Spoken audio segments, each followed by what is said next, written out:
From the centre of power in the Uzbek capital, Tashkent, on a journey back to his homeland.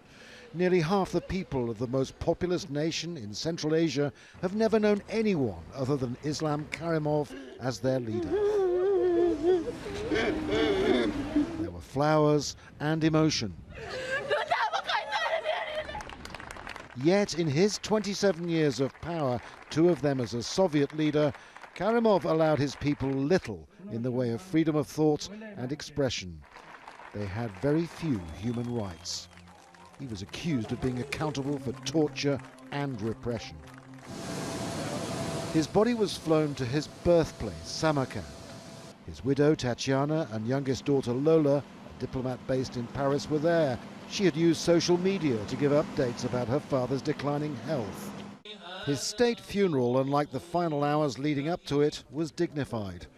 A large turnout that included heads of state, prime ministers and senior diplomats. Many had received invitations to the service before the president's death had even been announced.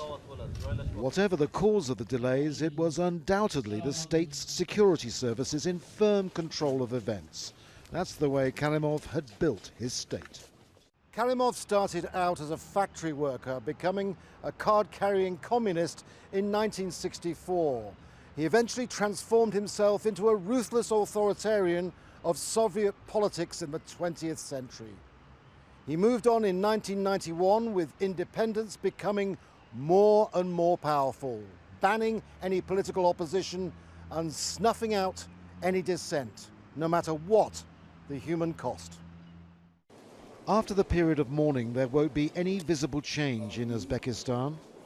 The most likely successor is Shavkat Mirziyoyev, Prime Minister for 13 years. He was appointed head of the Commission for the State Funeral, in Soviet times a signal of who would take over leadership. He will probably be as repressive or rely on law enforcement forces as much as needed, but he will probably prove to be less of an adept leader for the time being. And so it's likely the people of Uzbekistan, a country rich in oil, gas and gold, but short on human rights, won't see much change, certainly in the short term. Karimov may have gone to his grave, but his repression is likely to live on. Andrew Simmons, Al Jazeera, Bishkek, Kyrgyzstan.